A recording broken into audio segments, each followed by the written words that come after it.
नमस्कार बच्चों, स्वागत है आप सभी का एक और नए वीडियो में। तो बच्चों, आज के इस वीडियो में हम प्रश्नावली 10.1 का चौथा प्रश्न करने वाले हैं। इससे पहले के प्रश्न मैंने एक अलग से वीडियो बनाया, उसमें डाल दिए हैं, वो आप चैनल पर जाकर देख सकते हैं। तो आज हम अगला प्रश्न करने वाले हैं। प्रश्न चौथा है, 32 सेंटीमीटर लंबाई और 21 सेंटीमीटर चौड़ाई वाले एक फोटो को लकड़ी की पट्टी से फ्रेम करना है।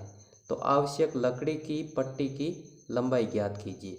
तो देखो, इस प्रश्न में लंबाई और चौड़ाई दोनों ही दी हुई है, मतलब आयताकार है। मतलब जो फोटो है वो फोटो आयताकार है और आयत की आकृति ऐसी होती है जिसकी आमने सामने की भुजाएं समान हो। और लंबाई दी हुई है 32 सेंटीमीटर, मतलब जो लंबी भुजा होगी वो होगी 32 सेंटीमीटर, 32 सेमी। और जो छोटी भुजा है वो दी हुई है 21 सेंटीमीटर, मतलब जो चौड़ाई दी हुई है वो है 21 सेंटीमीटर। और इस फ्रेम के चारों ओर लकड़ी की पट्टी लगानी है और उस पट्टी की लंबाई ज्ञात करनी है। लंबाई क्या होगी, मतलब पट्टी कहाँ लगेगी, यहाँ से लेकर इन सभी भुजाओं के ऊपर पट्टी लग जाएगी। तो ये चौड़ाई है 21 सेंटीमीटर है, तो ये भी 21 सेंटीमीटर होगी। और ये 32 सेंटीमीटर है, तो ये भी 32 सेंटीमीटर होगी। आयत का मतलब होता है ऐसी आकृति जिसकी आमने सामने की भुजाएं समान हो, तो उसे हम क्या कहते हैं, आयत। मतलब हमें इसका क्या ज्ञात करना है, परिमाप निकालना है। तो लंबाई दी हुई है, लंबाई बराबर 32 सेंटीमीटर और चौड़ाई दी हुई है,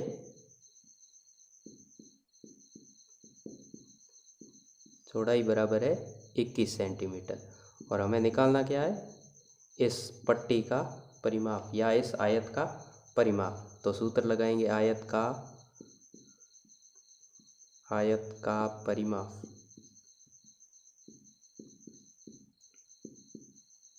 बराबर 2 कोष्ठक लंबाई प्लस चौड़ाई। ये होता है आयत का परिमाप। लंबाई की जगह लंबाई का मान रख देंगे और चौड़ाई की जगह चौड़ाई का मान रखेंगे। बराबर 2 की जगह 2, लंबाई दी हुई है 32 सेंटीमीटर, तो 32 प्लस चौड़ाई दी हुई है 21 सेंटीमीटर, तो 21। अब 32 और 21 को जोड़ लेंगे। सबसे पहले क्या है, कोष्ठक वाली जो संख्या हैं उनको जोड़ लेंगे। तो 2 की जगह 2 और 32 और 21 दोनों को जोड़ लेंगे। 2 और 1 हो गए 3, 3 और 2 हो गए 5, टोटल 53 हो गया। अब कोष्ठक का मतलब है बाहर वाली जो संख्या है वो कोष्ठक के अंदर वाली संख्या के बीच गुणा में, मतलब इन दोनों के बीच में गुणा का चिन्ह है। 2 का 53 से गुणा कर लेंगे। 2 तिया 6 और 2 पंजे 10, तो इसका परिमाप आ गया 106 सेंटीमीटर। भुजाएं सेंटीमीटर में, तो इसका उत्तर भी किस में आएगा, सेंटीमीटर में। तो जो फोटो है उसके चारों ओर जो लकड़ी का फ्रेम बनाया है, तो उसमें जो भी आवश्यक लकड़ी प्रयोग में ली गई है उस लकड़ी की लंबाई है वो 106 सेंटीमीटर है। यहाँ पर लिख देंगे, लकड़ी की लंबाई, लकड़ी की जो लंबाई आई है वो आई है 106 सेंटीमीटर। हमारा अगला प्रश्न है, एक आयताकार भूखंड की लंबाई और चौड़ाई क्रमशः 0.7 किलोमीटर और 0.5 किलोमीटर है। इसके चारों ओर एक तार से 4 पंक्तियों में बाड़ की जानी है। तो आवश्यक तार की लंबाई ज्ञात कीजिए। तो हमें बाड़ करने में जो तार की लंबाई n वो कितनी आएगी, मतलब कितने मीटर लंबी या कितने किलोमीटर लंबी तार की आवश्यकता होगी। अब जैसे लिखा हुआ आयताकार भूखंड, तो आयत का मतलब है जिसके आमने सामने की भुजाएं समान, और इसकी लंबाई अपन को दी हुई है 0.7 किलोमीटर। तो लंबाई है 0.7 और चौड़ाई दी हुई है 0.5 किलोमीटर। और इसके चारों ओर क्या करनी है, बाड़ करनी है। इसके चारों ओर बाड़ करनी है, और बाड़ भी कितनी पंक्तियों में, 4 पंक्तियों में। एक बार चक्कर लगाएंगे तो हो जाएगा 1 पंक्ति, और 2 बार चक्कर लगाएंगे तो 2 पंक्ति, 3 बार चक्कर लगाएंगे तो 3 पंक्ति, और 4 बार चक्कर लगाएंगे तो 4 पंक्ति। मतलब इस आयत का जो परिमाप है इस परिमाप को 4 से गुणा कर देंगे तो जो आवश्यक तार है उसकी लंबाई ज्ञात हो जाएगी। सबसे पहले हम क्या करेंगे, इस आयत का परिमाप निकालेंगे। तो पहले लिख देते हैं लंबाई कितनी दी हुई है, लंबाई बराबर 0.7 किलोमीटर और चौड़ाई दी हुई है, चौड़ाई बराबर 0.5 किलोमीटर। अब लगाते हैं आयत के परिमाप का सूत्र।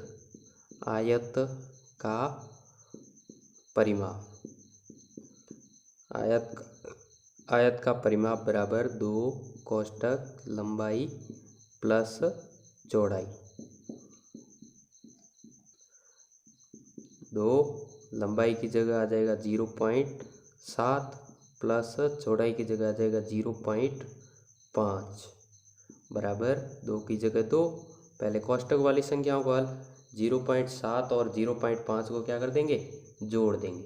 0.7 प्लस 0.5, 7 और 5 कितने होते हैं, 12, 12 का आ गया बिया से लग गई 1, 1 0 0 हो गए 1। एक संख्या के आगे दशमलव है तो यहाँ पर भी क्या लगा देंगे, एक संख्या के आगे दशमलव। तो 0.7 और 0.5 को जोड़ा तो आगे मान क्या आ गया, 1.2। अब इस आयत का परिमाप, मतलब इस आयत के चारों ओर एक चक्कर लगाने पर तार की लंबाई वो कितनी हो जाएगी वो देखते हैं। 2 का गुणा करना है 1.2 से, 2 दूनी 4 और 2 एकम 2 और दशमलव एक संख्या के आगे तो यहाँ पर भी एक संख्या के आगे लगा देंगे और पीछे जो मात्रक है वो किलोमीटर है तो यहाँ पर भी क्या आ जाएगा, किलोमीटर। तो जो इस आयताकार भूखंड है या जो आयताकार प्लॉट है इसका जो परिमाप है वो कुल कितना आ गया है, परिमाप बराबर 2.4 किलोमीटर। अब जो बाढ़ है वो 4 पंक्तियों में लगानी, ये तो एक पंक्ति का हो गया, तो 4 पंक्तियों में बाढ़ लगानी है तो आवश्यक तार, कितनी तार की आवश्यकता होगी, तो लिखेंगे आगे आवश्यक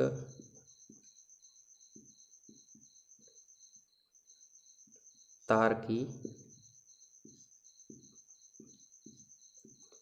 लंबाई बराबर जो ये परिमाप आया है इसको 4 से गुणा कर लेंगे।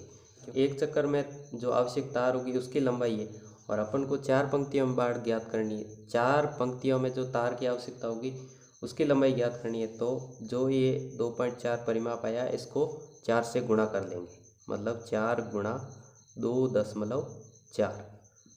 अब ये जो मान आएगा वो आवश्यक तार की लंबाई है। 4 का 4 से गुणा किया 16, आगे यहाँ से लग गई 1, 4 दूनी 8, 8 और 1 9, एक संख्या के आगे दशमलव है तो एक संख्या के आगे दशमलव और पीछे आ गया किलोमीटर। अब जो ये आयताकार भूखंड है इसके चारों ओर 4 पंक्तियों में बाढ़ करने पर जो आवश्यक तार है वो कितनी आवश्यकता होगी, 2.6 किलोमीटर तार की आवश्यकता होगी। अगला जो प्रश्न है उसमें लिखा हुआ है निम्न आकृतियों में प्रत्येक का परिमाप ज्ञात करो। इसका पहला प्रश्न है एक त्रिभुज जिसकी भुजाएं 3 सेंटीमीटर, 4 सेंटीमीटर तथा 5 सेंटीमीटर है, तो इसका क्या ज्ञात करना है, परिमाप। सबसे पहले एक त्रिभुज बना लेते हैं। त्रिभुज में 3 भुजाएं होती है और इसकी परिभाषा होती है 3 भुजाओं से घिरी बंद आकृति को क्या कहते हैं, त्रिभुज। इसकी जो एक भुजा है वो दी हुई है 3 सेंटीमीटर, दूसरी भुजा है वो दी हुई है 4 सेंटीमीटर और तीसरी भुजा है उसकी लंबाई दी हुई है 5 सेंटीमीटर और हमें इसका परिमाप ज्ञात करना है। तो परिमाप ज्ञात करने के लिए क्या करेंगे, इन आकृतियों का जो इस आकृति में जो भुजाएं दी हुई है इस भुजाओं को जोड़ देंगे। परिमाप का मतलब है चारों ओर का माप और इन भुजाओं की जो लंबाई है इनको जोड़ देंगे तो ज्ञात होते हैं इसका परिमाप। परिमाप बराबर तीनों भुजाओं की लंबाइयों को जोड़ देंगे। पहली भुजा की लंबाई है 3, दूसरी की है 4 और तीसरी की है 5 और इन सब का जो योग होगा वो हो जाएगा इसका परिमाप। 3 और 4 हो गए 7, 7 और 5 हो जाएगा 12। तो जो इस त्रिभुज है इस त्रिभुज का परिमाप आ गया 12 सेंटीमीटर। भुजाएं सेंटीमीटर में दी हुई है तो पीछे उत्तर भी सेंटीमीटर में आएगा। अगला प्रश्न है एक समबाहु त्रिभुज जिसकी एक भुजा की लंबाई 9 सेंटीमीटर है और समबाहु त्रिभुज का मतलब होता है ऐसा त्रिभुज जिसकी तीनों भुजाओं की लंबाई समान हो।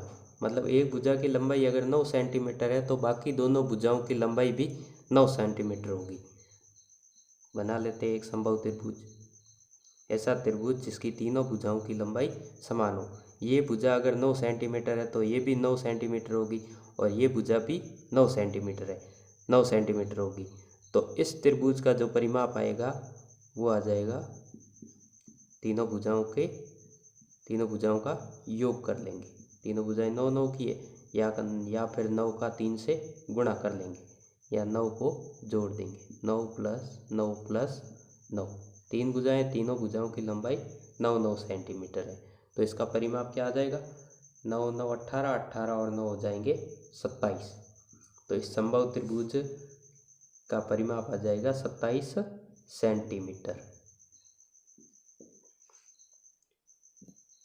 अगला जो प्रश्न है उसमें लिखा हुआ है एक समद्विबाहु त्रिभुज जिसकी प्रत्येक समान भुजा 8 सेंटीमीटर की हो तथा तीसरी भुजा की लंबाई है वो 6 सेंटीमीटर है। अब लिखा हुआ है समद्विबाहु त्रिभुज। समद्विबाहु त्रिभुज की परिभाषा होती है ऐसा त्रिभुज जिसकी दो भुजाओं की लंबाई तो समान हो तथा तीसरी भुजा की लंबाई अलग हो, तो उसे हम समद्विबाहु त्रिभुज कहते हैं। तो पहले तो समद्विबाहु त्रिभुज की आकृति बना लेते हैं। ये एक समद्विबाहु त्रिभुज है और इसकी प्रत्येक समान भुजा कौन सी होगी? ये भुजा और ये भुजा, इन दोनों भुजाओं की लंबाई समान होगी और ये जो तीसरी भुजा है इसकी लंबाई अलग होगी। तो लिखा हुआ समान भुजा 8 सेंटीमीटर की हो, मतलब ये भी 8 सेंटीमीटर की है और ये भी 8 सेंटीमीटर की है और तीसरी भुजा की लंबाई हो जाएगी 6 सेंटीमीटर। और हमें इसका क्या ज्ञात करना है? परिमाप। तो परिमाप ज्ञात करने के लिए क्या करते हैं? सभी भुजाओं को जोड़ देंगे तो आ जाएगा परिमाप बराबर 8 + 8 + 6। तीन भुजाएं, दो भुजाएं 8 सेंटीमीटर की है और तीसरी 6 सेंटीमीटर की है। तो 8 और 8 हो गए 16 और 6 हो जाएंगे 22।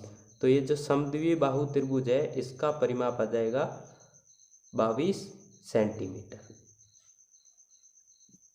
अगला प्रश्न है एक त्रिभुज का परिमाप ज्ञात कीजिए जिसकी भुजाएं 10 सेंटीमीटर हैं, 14 सेंटीमीटर तथा 15 सेंटीमीटर हो। अब ये एक त्रिभुज दिया हुआ है, तीनों भुजाओं की लंबाई अलग अलग दी हुई है, तो एक त्रिभुज बना लेते हैं। और त्रिभुज में तीन भुजाएं होती हैं। एक भुजा की लंबाई दी हुई 10 सेंटीमीटर और दूसरी भुजा की लंबाई दी हुई है 14 सेंटीमीटर और तीसरी भुजा की लंबाई दी हुई है 15 सेंटीमीटर। और हमें इसका क्या ज्ञात करना है? परिमाप मतलब इसके तीनों ओर का माप, तीनों भुजाओं का योग। तो अब ज्ञात कर लेते हैं त्रिभुज का परिमाप। त्रिभुज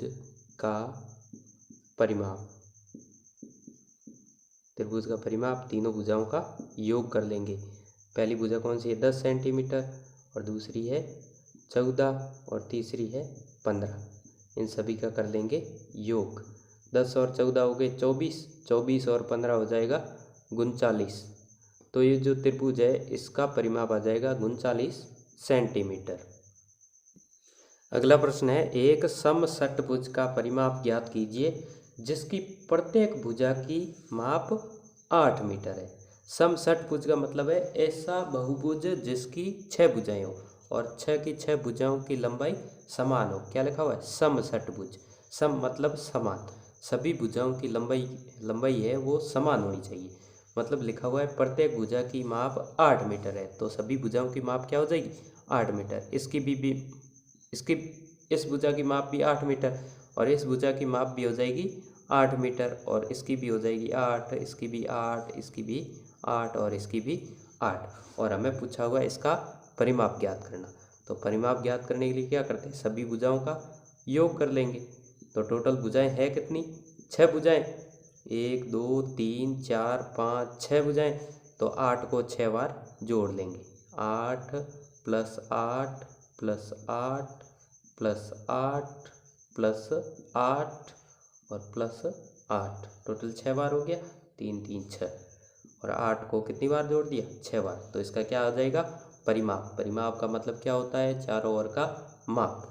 8 को जोड़ो, 8 और 8 हो गए 16, 16 और 8 हो गए 24, 24 और 8 हो गए 32, 32 और 8 हो गए 40, 40 और 8 हो गए 48। तो ये जो समषटभुज है इसका परिमाप आ जाएगा 48 मीटर। पीछे जो मात्रक है वो मीटर में, तो यहाँ पर भी आ जाएगा मीटर। अगला प्रश्न है, एक वर्ग की भुजा ज्ञात कीजिए जिसका परिमाप 20 मीटर है। अब देखो इस प्रश्न में अपन को वर्ग का परिमाप दिया हुआ है और अपन को वर्ग की भुजा का मान ज्ञात करना है। तो सबसे पहले क्या होता है, वर्ग क्या होता है, एस। वर्ग मतलब ऐसी आकृति जिसकी चारों भुजाओं की लंबाई समान हो, मतलब इस भुजा की समान, इसकी भी समान, इसकी भी समान और इसकी भी समान। सबसे पहले वर्ग के परिमाप का सूत्र लिखते हैं और यहाँ पर अपन को परिमाप दिया हुआ है, परिमाप बराबर दिया हुआ है 20 मीटर। और वर्ग के परिमाप का सूत्र होता है, यहाँ पर लिखेंगे वर्ग का परिमाप बराबर 4 गुणा भुजा। और यहाँ पर अपन को भुजा का मान ज्ञात करना है, भुजा अपने पास है नहीं, भुजा का मान ज्ञात करना है, भुजा बराबर ज्ञात करना है। और वर्ग का परिमाप अपन को दिया हुआ है 20 मीटर। तो सूत्र में यहाँ पर लिख देंगे 20 बराबर 4 गुणा भुजा।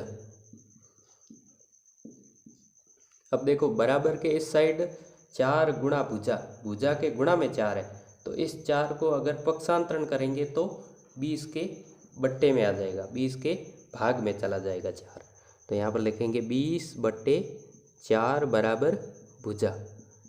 यहाँ पर अपन को भुजा का मान ज्ञात करना है, तो भुजा के साथ में जो भी गुणा में संख्या है वो दूसरी तरफ भेजेंगे, दूसरी तरफ पक्षांतरण होएगा तो ये गुणा वाली संख्या भाग में चली जाएगी और 20 में 4 का भाग देंगे तो मान आ जाएगा, भुजा का मान आ जाएगा 5।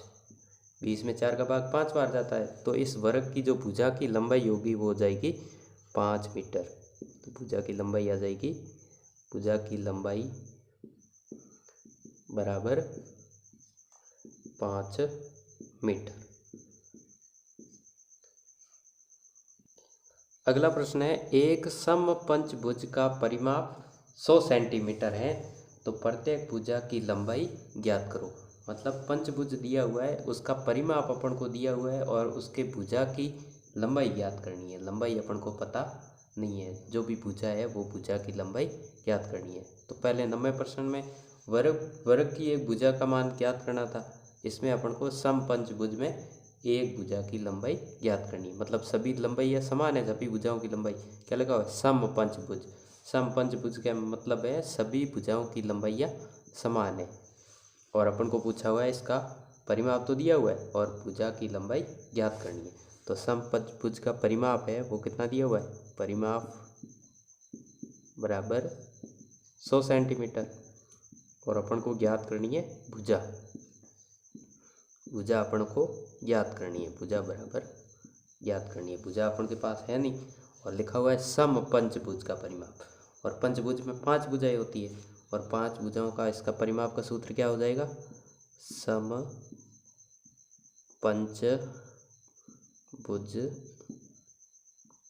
का परिमाप बराबर 5 गुणा भुजा।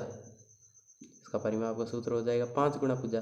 तो वैसे ही वर्ग के परिमाप का सूत्र था 4 गुणा भुजा, क्योंकि वर्ग में 4 समान भुजाएं थी और इसमें समपंचभुज में 5 समान भुजाएं हैं, तो इसका हो जाएगा 5 गुणा भुजा। और समपंचभुज का परिमाप अपन को दिया हुआ है, परिमाप दिया हुआ है 100 सेंटीमीटर बराबर 5 गुणा भुजा, और भुजा का मान अपन को ज्ञात करना है। तो भुजा की जगह भुजा रखेंगे और भुजा के गुणा में 5 है और इस 5 को बराबर के दूसरी तरफ लाएंगे तो यहाँ पर गुणा में है तो यहाँ पर किस में आ जाएगा, भाग में। मतलब 100 के बट्टे में आ जाएगा 5 और बराबर हो जाएगा भुजा। ये हो जाएगा पक्षांतरण, भुजा बराबर 100/5, मतलब 100 में 5 का भाग देना है तो भुजा की लंबाई आ जाएगी। भुजा बराबर 100 में 5 का भाग जाता है 20 बार, 20×5 100, 20 बार आ जाएगा। तो ये जो भुजा है इस भुजा की लंबाई आ जाएगी 20 सेंटीमीटर। प्रत्येक भुजा की लंबाई ज्ञात करनी है, ऐसा लिखा हुआ है प्रत्येक भुजा की लंबाई। तो एक भुजा की लंबाई अगर 20 है तो सभी भुजाओं की लंबाई कितनी होगी, 20, इसकी भी 20, इसकी भी 20, इस भुजा की लंबाई भी 20 और इस भुजा की लंबाई भी 20 और इस भुजा की लंबाई भी 20। और परिमाप का मतलब क्या होता है, सभी भुजाओं का योग। और इन 20 को 5 बार जोड़ेंगे तो उत्तर क्या आएगा, 100 सेंटीमीटर। और अपन को भुजा की लंबाई पूछी है, तो 100 में किसका भाग दे दिया, 5 का, तो भुजा की लंबाई आ गई 20 सेंटीमीटर। अगला प्रश्न है, एक धागे का टुकड़ा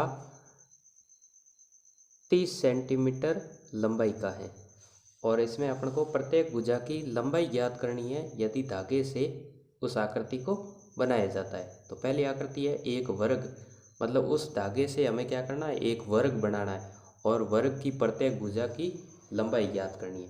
तो वर्ग को बनाएंगे तो वर्ग के इस भुजा से लेकर इस भुजा से होकर इस भुजा से होकर इतनी पूरी भुजाओं की लंबाई हो जाएगी, वो हो जाएगी 30 सेंटीमीटर।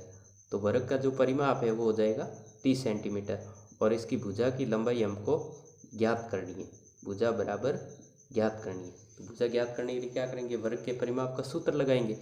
धागा है वो है पूरा 30 सेंटीमीटर का और इस धागे से ही एक वर्ग बनाया है, धागे को मोड़कर एक वर्ग बनाया है और इस वर्ग का जो परिमाप है वो हो जाएगा 30 सेंटीमीटर और इसकी जो भुजा की लंबाई है वो हमें ज्ञात करनी है। तो क्या लगाएंगे, वर्ग के परिमाप का सूत्र, वर्ग का परिमाप बराबर 4 गुणा भुजा और भुजा की लंबाई हमें ज्ञात करनी है, परिमाप दिया हुआ है। परिमाप मतलब धागे की लंबाई, धागे की लंबाई है 30 सेंटीमीटर, परिमाप आ गया 30 बराबर 4 गुणा भुजा।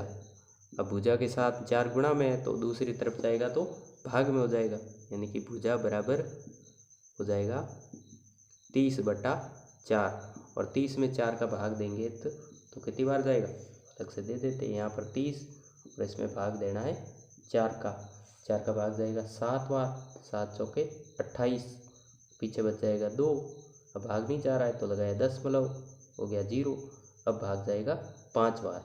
तो ये जो वर्ग है इस वर्ग के एक भुजा की लंबाई आ जाएगी 7.5 सेंटीमीटर। तो सभी भुजाओं की लंबाई कितनी होगी, 7.5, 7.5, 7.5 और 7.5। तो ये जो वर्ग होगा इस वर्ग की एक भुजा की लंबाई आ जाएगी 7.5 सेंटीमीटर। और बी में पूछा हुआ है एक समबाहु त्रिभुज बनाना है। तो इस धागे की सहायता से ही हमें क्या बनाना है, एक समबाहु त्रिभुज। समबाहु त्रिभुज का मतलब है ऐसा त्रिभुज जिसकी तीनों भुजाओं की लंबाई समान हो, इस भुजा की भी समान, इसकी भी समान और इसकी भी समान। तो इसका सूत्र होता है, इसका परिमाप भी वही होगा क्योंकि जो धागे की लंबाई होगी वही इसका परिमाप होगा। परिमाप बराबर